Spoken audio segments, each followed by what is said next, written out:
A graça e a paz do nosso Senhor e Salvador Jesus Cristo a todos aqueles que estão no mesmo. Nesse dia eu gostaria de falar sobre o livro de Apocalipse. Muitas pessoas que estudam a Escritura, que têm entendimento do grego, do hebraico, estão fazendo afirmações de que as coisas que estão escritas no livro de Apocalipse já se cumpriram. Não precisa você esperar nada que está escrito no livro de Apocalipse, porque além de ser um livro simbólico, já se cumpriram as coisas que estão nele escritas. Porque, por exemplo, o Sabino, professor Sabino é um professor que tem entendimento do grego e hebraico, estuda a Escritura Sagrada, ele faz afirmações com veemência de que as coisas que estão escritas no livro de Apocalipse já se cumpriram. E quando nós olhamos e lemos o livro de Apocalipse, nós vemos que existem coisas que não se cumpriram ainda e que nós aguardamos o cumprimento dessas coisas. São coisas que estão relacionadas com a nossa fé, com as coisas que nós cremos, que nós acreditamos e que também nós confessamos, porque está escrito. Eu vejo que toda vez que ele faz afirmações, ele fala assim que a gente não tem que ficar discutindo sobre o que crê, e sim sobre o que está escrito. E aqui eu vou apresentar algumas razões pelas quais eu defendo o livro de Apocalipse e afirmo que muitas coisas que estão escritas não se cumpriram ainda. Eu gostaria que você abrisse a palavra, o livro de Apocalipse, no capítulo 11, a partir do verso 15. E gostaria que você lesse comigo. Assim está escrito: E tocou o sétimo anjo a sua trombeta, e houve no céu grandes vozes que diziam: Os reinos do mundo vieram a ser do nosso Senhor e do seu Cristo, e ele reinará para todo sempre. E os 24 anciãos que estão assentados em seus tronos diante de Deus prostraram-se sobre os seus rostos e adoraram a Deus, dizendo: Graças te damos, Senhor Deus Todo-Poderoso, que és e que eras, que tomaste o teu grande poder e reinastes. Verso 18. E iraram-se as nações, e veio a tua ira, e os tempos dos mortos para que sejam julgados, e o tempo de dares o galardão aos profetas, teus servos, e aos santos, e aos que temem o teu nome, a pequenos e a grandes, e o tempo de destruíres os que destroem a terra. Verso 19. E abriu-se no céu o templo de Deus, e a arca da aliança foi vista no seu templo, e houve relâmpagos e vozes e trovões e terremotos e grande saraiva. Quando nós lemos esse texto que está escrito, nós vemos que quando o sétimo anjo toca a sua trombeta, que no caso é a sétima trombeta, é que a ira de Deus é manifestada e que também o reino de Deus é manifesto a todos os homens, né? Nós vemos que aqui acontece o arrebatamento da igreja. Justamente quando nós continuamos lendo o contexto disso, nós vemos que está se referindo à manifestação de Cristo e ao arrebatamento daqueles que creram no Evangelho, né? Nós vemos que essas coisas ainda não se cumpriram. Não aconteceu ainda isso, né? Os reinos do mundo ainda não vieram a ser do nosso Deus, a de Cristo, a Cristo. E as nações ainda não se iraram por causa dessas coisas que acontecem, né? As quais o livro de Apocalipse revela. E existe um episódio muito importante que acontece também no livro de Apocalipse, no capítulo 20, do verso 4. diz o seguinte: E vi tronos, e assentaram-se sobre eles, e foi-lhes dado o poder de julgar.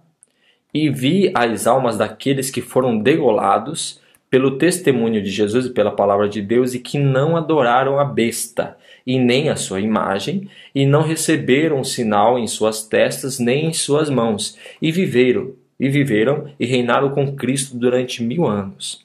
Mas os outros mortos não reviveram, até que os 1000 anos se acabaram. Esta é a primeira ressurreição. Verso 6. Bem-aventurado e santo aquele que tem parte no quê? Na primeira ressurreição. Sobre estes não tem poder a segunda morte, mas serão sacerdotes de Deus e de Cristo e reinarão com ele 1000 anos. Quando nós lemos o livro de Apocalipse, no capítulo 20, a partir do verso 4, nós vemos que após a grande tribulação, que sucederá logo em seguida, logo, a grande tribulação começa quando a igreja passa a ser perseguida por causa do evangelho e por não se submeter a um reino que há de ser estabelecido. Nós vemos claramente aqui no livro de Apocalipse Deus revelando para nós os detalhes das coisas que hão de acontecer. E nós vemos que isso ainda não se cumpriu. Por exemplo, aqui fala da ressurreição.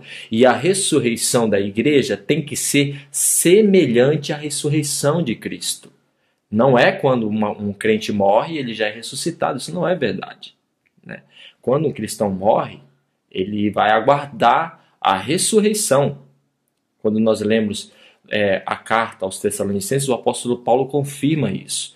E aqui se cumpre a primeira ressurreição, que é a ressurreição da igreja. Depois, o que acontece? No verso 11, Deus ele estabelece o juízo final. E aqueles que não foram ressuscitados na primeira ressurreição, ressuscitaram aqui. E aqui, essas pessoas, elas foram julgadas segundo as suas obras. E nós vemos que existem coisas que não aconteceram ainda, que ainda vão acontecer. Logo, o livro de Apocalipse, ele nos revela coisas, muitas coisas simbólicas, mas que nós temos a compreensão. Existem muitos detalhes no livro de Apocalipse que somente com o livro de Apocalipse nós podemos ter o entendimento do que diz o profeta Daniel, do que diz muitos profetas. Muitas coisas que aconteceram nos tempos passados é o livro de Apocalipse. Não é à toa que este livro é chamado de o livro da revelação. Então, quando nós ouvimos afirmações de pessoas que são doutadas no hebraico, no grego, mas cometendo esses erros graves, nós ficamos meio abismados com essas coisas, porque como é que pode uma pessoa que tem todo esse entendimento, ainda que tenha acesso aos manuscritos originais, cometer um erro grave desse? O que me admira é que nesse hangout que teve no YouTube a respeito do livro de Apocalipse, as pessoas que estão participando, as pessoas, todas elas não defendem a veracidade do livro. Porque veja bem, se todas essas coisas já aconteceram, que está escrito no livro de Apocalipse, qual é a finalidade de crer nesse livro? Qual é a finalidade de ter esse livro, de ler, de estudar esse livro? Essas são as razões pelas quais eu defendo o livro de Apocalipse. Quando nós vamos mais adiante do capítulo 20, nós vemos Deus estabelecendo a nova Jerusalém na terra. Veja bem, como é que eu vou falar que essas coisas já aconteceram? Porque nem a ira de Deus não veio ainda, nem a justiça de Deus se manifestou ainda na terra, na sua plenitude, somente para aqueles que entendem o Evangelho, para aqueles que creem no Evangelho, foram manifestas, mas para aqueles que não creram no Evangelho, para aqueles que não tiveram acesso ao Evangelho, para estes não foi ainda manifesta a justiça de Deus. Então, eu falar que o livro de Apocalipse já foi todo cumprido, que essas coisas que estão escritas são todas simbólicas, é um grande erro.